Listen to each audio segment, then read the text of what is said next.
Hello दोस्तों, मनीष कुमार देव YouTube channel में आपका स्वागत है।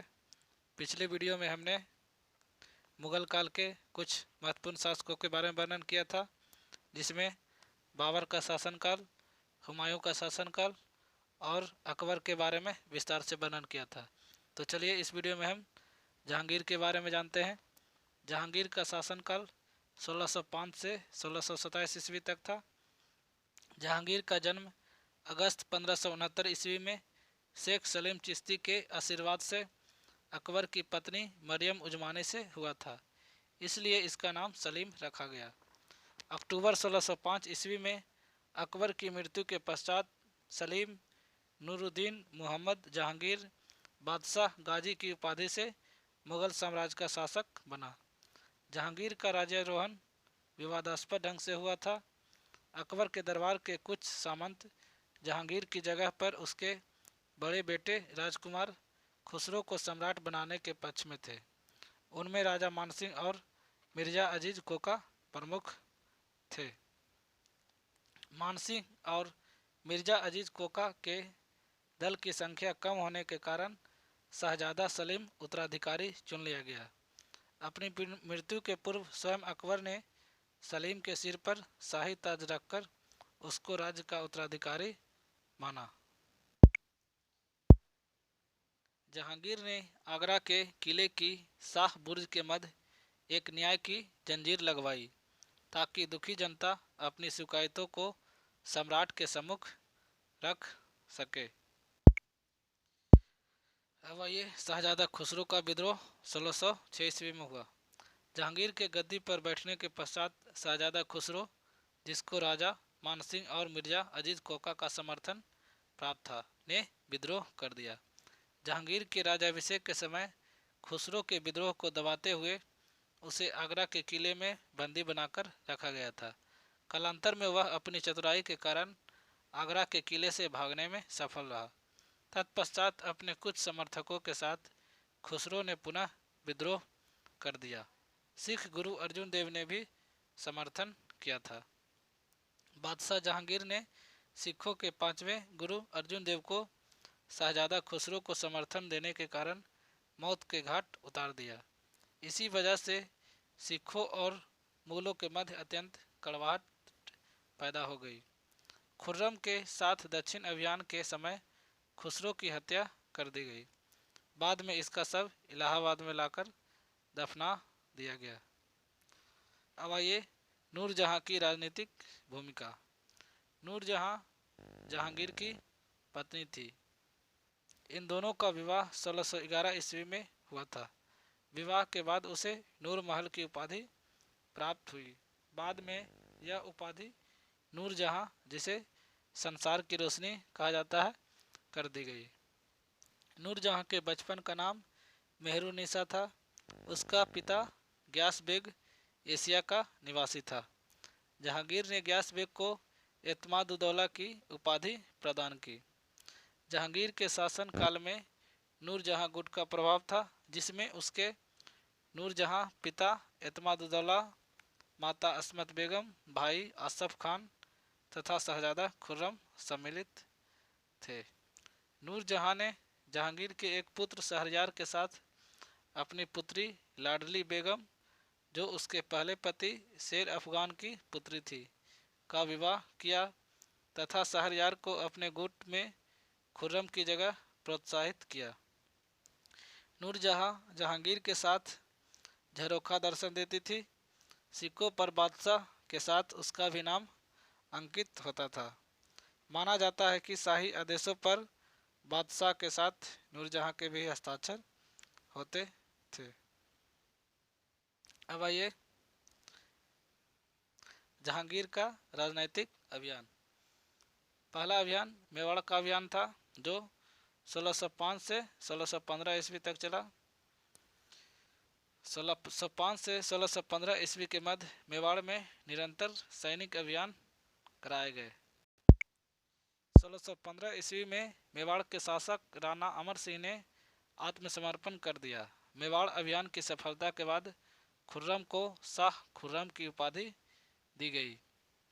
जहांगीर के काल में भी अकबर के समान राजपूत राजाओं के साथ वैवाहिक संबंध बने रहे और राजपूतों को मुगल दरबार में बड़े पद दिए गए। नेक्स्ट अभियान कांगड़ा विजय था, जो 1620 ईस्वी में हुआ। जहांगीर ने 1620 ईस्वी में कांगड़ा दुर्ग का अभियान किया। माना जाता है कि कांगड़ा विजय करने में अकबर भी असफल रहा था।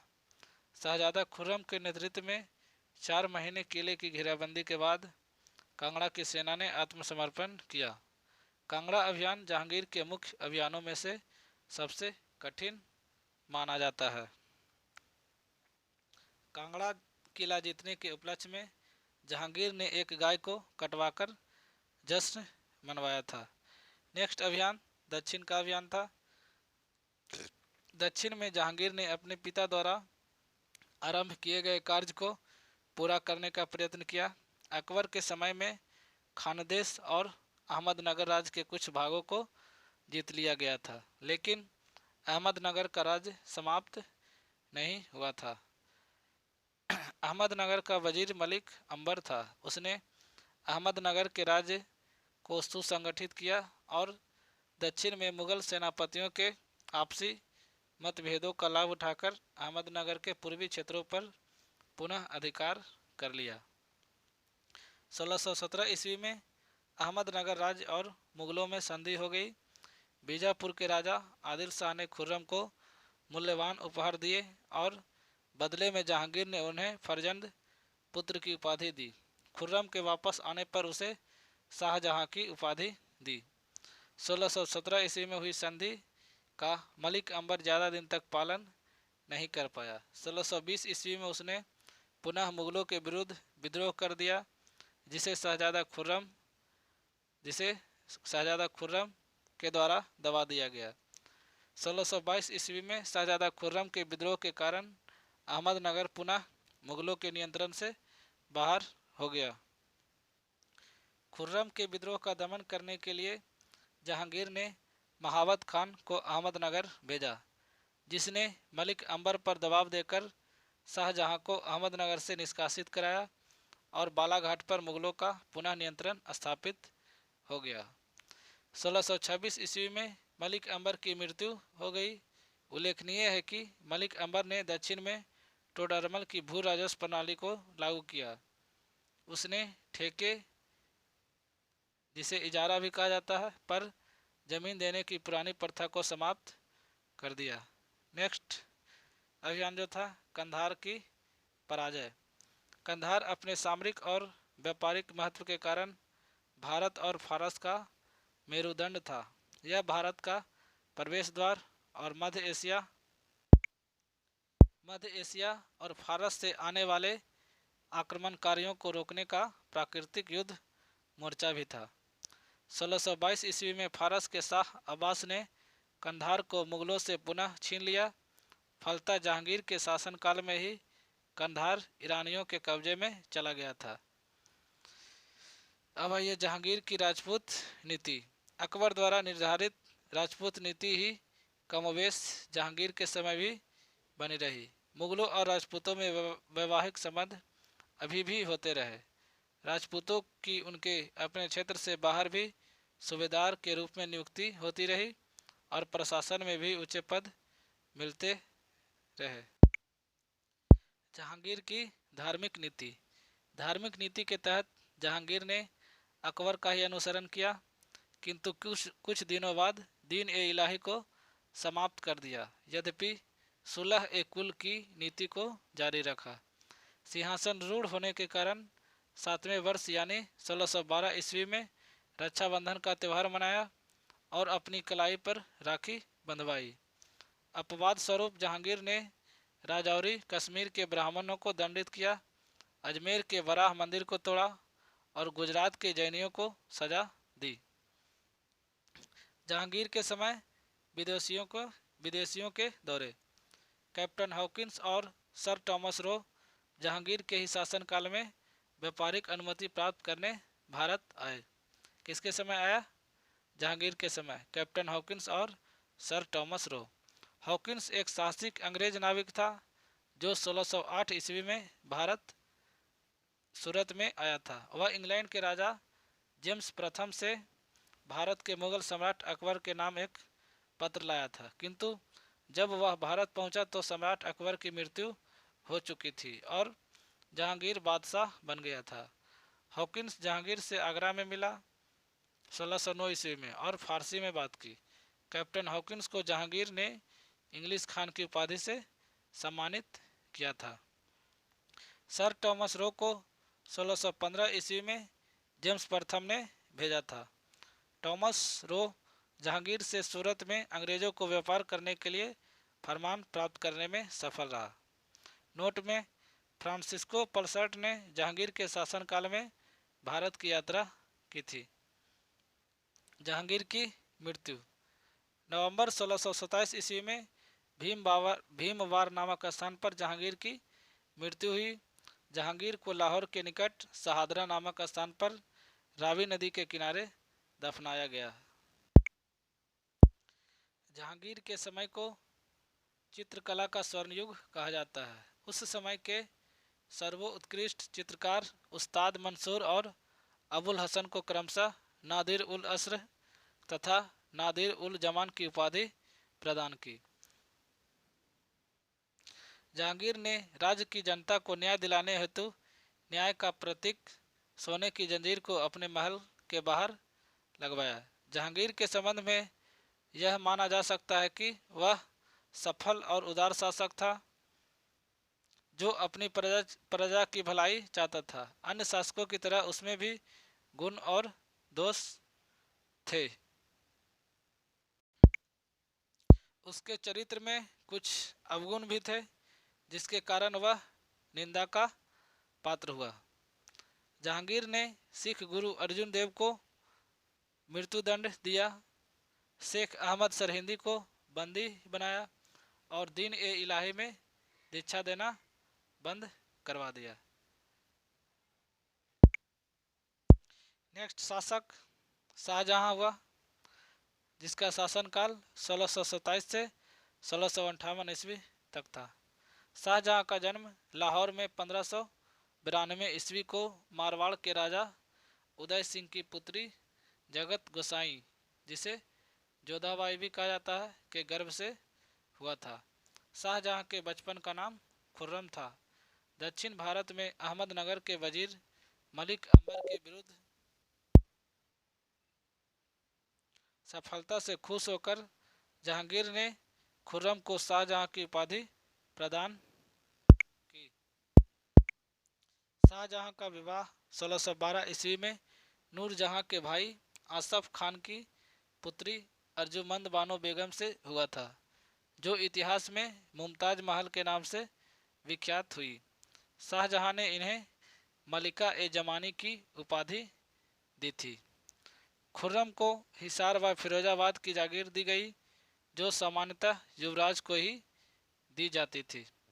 1627 ईस्वी में जहांगीर की मृत्यु के बाद मुगल इतिहास में पहली बार उत्तराधिकारी के मुद्दे पर खुर्रम, शाहजहां और राजकुमार शहरयार के बीच युद्ध हुआ। 1627 ईस्वी में पिता जहांगीर की मृत्यु के समय शाहजहां दक्षिण भारत में था। यहाँ दिल्ली में जहांगीर की मृत्यु के बाद नूरजहां ने राजकुमार शहरयार को उत्तराधिकारी घोषित कर दिया। शाहजहां ने आसफ खान तथा राज दीवान ख्वाजा अबुल हसन की सहायता से उसका विरोध किया और अंततः युद्ध में विजयी होने के बाद उसने सत्ता ग्रहण की। 1628 ईस्वी को शाहजहां अबुल मुजफ्फर शहाबुद्दीन मोहम्मद साहिब किरण ए सानी की उपाधि धारण करके गद्दी पर बैठा। आगरा में शाहजहां का राज्याभिषेक किया गया। शाहजहां का राज्याभिषेक कहाँ हुआ? आगरा में। अब आइए शाहजहां का प्रमुख विद्रोह। पहला विद्रोह बुंदेला राजपूतों का विद्रोह। शाहजहां के शासनकाल में 1628 ईस्वी में बुंदेला सरदार जुझार सिंह के नेतृत्व में बुंदेलों ने शाहजहां के विरुद्ध विद्रोह कर दिया। विद्रोह को दबाने के लिए शाहजहां ने बुंदेलखंड की कठिन भौगोलिक परिस्थितियों के कारण प्रत्येक दिशा से बुंदेलखंड पर आक्रमण करने का आदेश दिया। शाहजहां ने स्वयं इस अभियान का नेतृत्व किया। अंततः 1629 ईस्वी में जुझार सिंह ने आत्मसमर्पण कर दिया। जुझार सिंह ने 5 वर्ष तक वफादारी से मुगल बादशाह की सेवा की और दक्षिण के युद्धों में भाग लिया। 1634 ईस्वी में वह अपनी राजधानी ओरछा वापस चला गया। 1635 ईस्वी में उसने गोंडवाना पर आक्रमण कर उसकी राजधानी चौरागढ़ को जीत लिया तथा शासक प्रेम नारायण को मार दिया। एक अधीनस्थ शासक दूसरे अधीनस्थ शासक पर बिना बादशाह की आज्ञा के आक्रमण करे, यह मुगल नीति के अनुसार अपराध था। अतः शाहजहां ने उसे गोंडवाना के बराबर जागीर देने को कहा, जिसे मानने से जुझार सिंह ने इनकार कर दिया। अंततः मुगल सेना ने औरंगजेब के नेतृत्व में आक्रमण किया। 1635 ईस्वी में यह विद्रोह समाप्त हो गया। औरंगजेब की यह पहली राजनैतिक विजय थी और पहली बार उसने वहां मंदिरों को तोड़कर मस्जिदों का निर्माण करवाया। नोट है यहाँ पे, बुंदेलों का सबसे प्रभावी विद्रोह औरंगजेब के शासनकाल में मिसाल के नेतृत्व में छत्रसाल के नेतृत्व में हुआ था। नेक्स्ट विद्रोह है खान ए जहां लोदी का विद्रोह। शाहजहां के शासनकाल में एक अन्य विद्रोह उसके एक योग्य एवं सम्मानित अफगान सूबेदार खान ए जहां लोदी ने किया था। खान ए जहां लोदी दक्कन का सूबेदार था। इसने बुंदेला विद्रोह दबाने में शाहजहां का साथ दिया था। शाहजहां ने खान जहां को दरबार में आने का आदेश दिया। दरबार में पहुंचने के बाद वो सम्मान प्राप्त नहीं हुआ जो जहांगीर के समय में उसे प्राप्त होता था। अपने जीवन के खतरे को भांपते हुए खान ए जहां बादशाह की आज्ञा के बिना दक्षिण की ओर भाग खड़ा हुआ। शाही सेना ने उसका पीछा किया। चंबल नदी के किनारे युद्ध हुआ, लेकिन खान ए जहां भागकर अहमदनगर पहुंच गया। अंततः 1631 ईस्वी में खान ए जहां मारा गया और उसी के साथ विद्रोह समाप्त हो गया। नेक्स्ट विद्रोह पुर्तगालियों का विद्रोह था। पुर्तगाली बंगाल में लंबे समय से व्यापार कर रहे थे। मुगल बादशाह की तरफ से उनको नमक के व्यापार का एकाधिकार दिया गया था। कालांतर में पुर्तगाली मुगल बादशाह के लिए समस्या उत्पन्न करने लगे। उन्होंने भारतीयों को जबरदस्ती ईसाई बनाना प्रारंभ कर दिया और बाजारों में लूटमार प्रारंभ कर दी। शाहजहां ने 1632 ईस्वी में उनके विद्रोह को दबाने का आदेश दिया। अंततः लगभग 4 माह के बाद हुगली पर अधिकार कर लिया गया। अब आइए सिख विद्रोह। 1628 ईस्वी में शाहजहां के शासनकाल के आरंभ में ही एक साधारण घटना से सिखों और शाहजहां के बीच शत्रु भाव उत्पन्न हो गया। कारण सिर्फ यह था कि शाहजहां का प्रिय बाज उड़कर गुरु हरगोविंद सिंह के खेमे में चला गया, जो कि छठे गुरु थे सिख गुरु के, जिसे गुरु न देने से इनकार कर दिया। गुरु हरगोविंद के कुछ मित्र बादशाह के दरबार में थे। उन्होंने समझा बुझाकर झगड़े को शांत किया। मुगलों और सिखों के बीच दूसरा झगड़ा गुरु हरगोविंद द्वारा श्री गोविंदपुर नामक एक नगर बसाने को लेकर हुआ।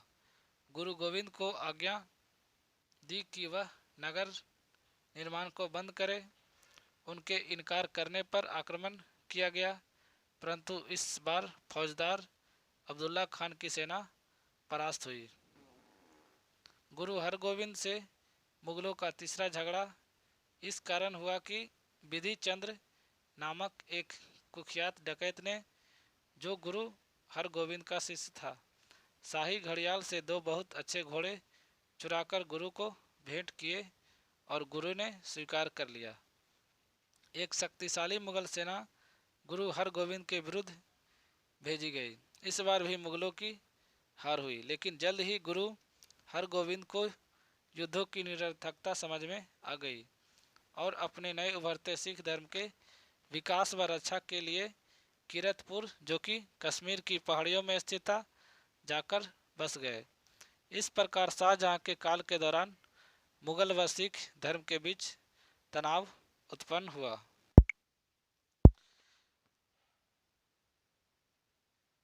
अब आइए शाहजहां का साम्राज्य विस्तार। दक्षिण भारत में अहमदनगर।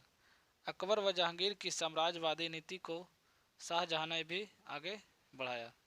माना जाता है कि जब खान ए जहां लोदी ने विद्रोह किया था तो दक्षिण भारत में अहमदनगर के शासक मुर्तज़ा निज़ाम शाह ने उसकी सहायता की थी।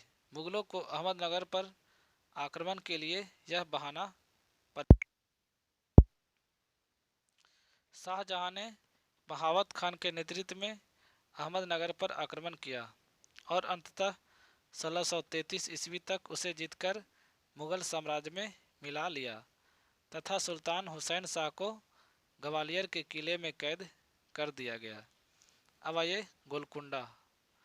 अहमदनगर को साम्राज्य में मिलाने के बाद शाहजहां ने गोलकुंडा पर दबाव डाला।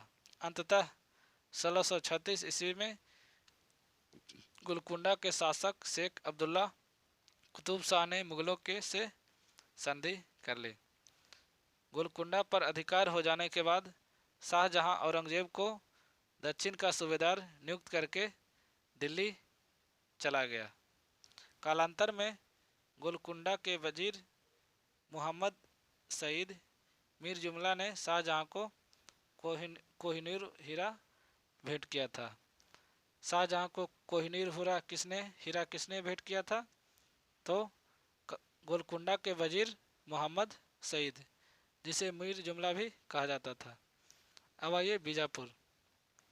बीजापुर ने हमेशा से ही मुगलों के विरुद्ध अहमदनगर को सहायता प्रदान की।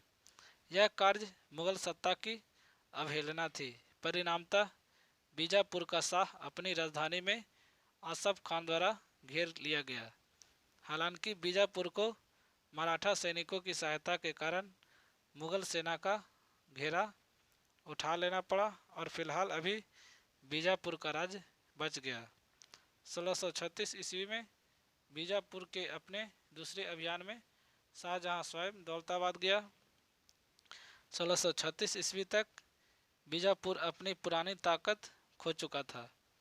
बीजापुर के शासक मोहम्मद आदिल शाह का नियंत्रण अपने सरदारों पर पूर्ण रूपेण नहीं था।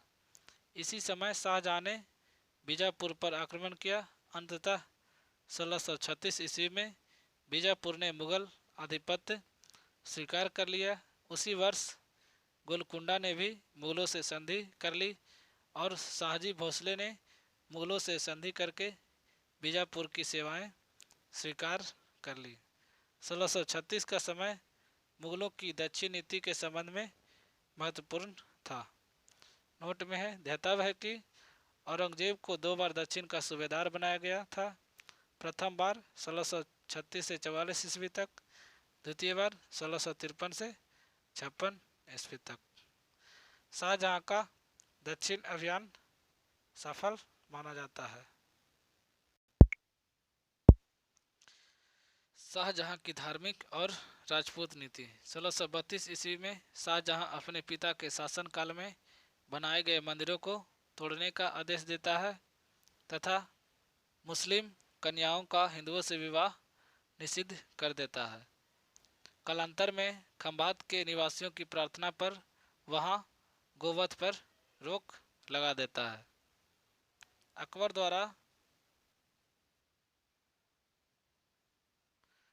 द्वारा मुगल काल में अपनाई गई शिष्टता को समाप्त कर चहार ए तस्लीम की परंपरा शुरू की। अकबर द्वारा आरंभ इलाही संबत की जगह पुनः हिजरी संबत को अपनाता है। कौन? शाहजहां। चित्तौड़ के राजा जगत सिंह ने जब किले की मरम्मत कराई तो संधि तोड़े जाने के आरोप में शाहजहां चित्तौड़ पर आक्रमण कर देता है और माफ़ी मांगने व क्षतिपूर्ति के बाद उसे छोड़ देता है। शाहजहां ने किसी भी राजपूत को सूबेदार का पद नहीं दिया। अपवाद स्वरूप राजा रघुनाथ को शाही दीवान जैसा महत्वपूर्ण पद दिया गया। नोट में, शाहजहां का दरबारी कवि पहले कुदसी था परंतु बाद में अबूकालीन हो गया। शाहजहां का दरबारी इतिहासकार अब्दुल हमीद लाहौरी था। वस्तुतः उसके समय इतिहासकार थे कादरी, लाहौरी व वारिस। कृषि विकास के लिए शाहजहां ने सिंचाई व्यवस्था पर ध्यान दिया और फैज नामक नहर खुदवाई तथा एक दूसरी नहर ए साहिब को ठीक कराकर एवं 60 मील लंबी कराकर उसका नाम नगर ए शाह रखा। मनसबदारी व्यवस्था में जमा व हासिल के बढ़ते अंतर के कारण उसने महीने अनुसार तिमाही छमाही का नियम लागू किया और साम्राज्य से दूरी के अनुसार मनसबदारों के सवार पदों में कटौती की। अकबर की आइन ए दहसाला में परिवर्तन कर इजारेदारी या ठेकेदारी प्रथा को अपनाया। शाहजहां ने कोहिनूर हीरा जड़ित तख्त ए ताउस का निर्माण कराया जिसे बेग बादल खान के नेतृत्व में तैयार किया गया।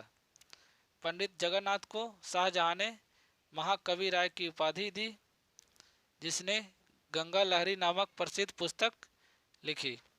बनारस के विद्वान कविंद्राचार्य के अनुरोध पर विशेष अवसरों पर उसने वहां तीर्थंकर समाप्त कर दिया। स्थापत्य के क्षेत्र में इस युग में उल्लेखनीय प्रगति हुई जो स्वर्ण काल के स्तर तक पहुंच गई। शाहजहां के काल को स्वर्ण काल भी कहा जाता है और कई भव्य इमारतों नगरों का निर्माण हुआ और अलंकारिता सौंदर्य व संगमरमरीकरण में तीव्रता आई। शाहजहां के शासनकाल में साम्राज्य में पड़े भीषण अकाल की चर्चा लाहौरी व विदेशी यात्री पीटर मुंडी ने की है। शाहजहां ने प्रतिष्ठित विद्वान सादुल्ला खान को दीवान के रूप में नियुक्त किया। शाहजहां ने कश्मीर को लाहौर से, ठट्टा को मुल्तान से, उड़ीसा को बंगाल से अलग कर 3 नए सूबे बनाए जिससे मुगल साम्राज्य में सूबों की संख्या 18 हो गई। शाहजहां ने मुगल साम्राज्य की राजधानी आगरा से दिल्ली स्थानांतरित की तथा शाहजहानाबाद नगर की स्थापना की। 52 उपनिषदों का फारसी अनुवाद संभवतः कुछ संस्कृत के पंडितों की सहायता से शाहजहां के शासनकाल में दारा शिकोह ने सिर ए अकबर शीर्षक के तहत किया था। दारा शिकोह शाहजहां का सबसे बड़ा पुत्र था। लेनपुल ने दारा शिकोह को लघु अकबर की संज्ञा दी। शाहजहां ने दारा शिकोह को शाह ए बुलंद इकबाल की उपाधि प्रदान की। मज्म उल बहरीन दारा की मूल रचना है। अब आइए उत्तराधिकार का संघर्ष। दारा शिकोह, शाह शुजा और औरंगजेब तथा मुराद बख्श शाहजहां के 4 पुत्र थे। उत्तराधिकार की लड़ाई शाहजहां के जीवन काल में ही प्रारंभ हो गई। सितंबर 1657 ईस्वी में शाहजहां की बीमारी से लेकर अगले 1 साल तक उत्तराधिकारी का संघर्ष चलता रहा। शाहजहां के 4 पुत्र एक ही माता के गर्भ से उत्पन्न हुए थे तथापि वे सिंहासन के लिए अपना अधिकार छोड़ने को तैयार नहीं थे। इस समय दारा पंजाब, मुराद गुजरात, औरंगजेब दक्षिण भारत और शाह शुजा बंगाल का राज्यपाल था। इन चारों पुत्रों में दारा अपने पिता का विश्वास पात्र था और वह पिता के साथ आगरा में ही अधिकांश समय रहता था। यही कारण है कि शाहजहां जब बीमार हुआ तब उसने दारा शिकोह को शासक नियुक्त किया और कहा कि मेरी अनुपस्थिति में यही शासन का संचालन करेगा और बाद में उसे अप्रत्यक्ष रूप से उत्तराधिकारी भी घोषित कर दिया था।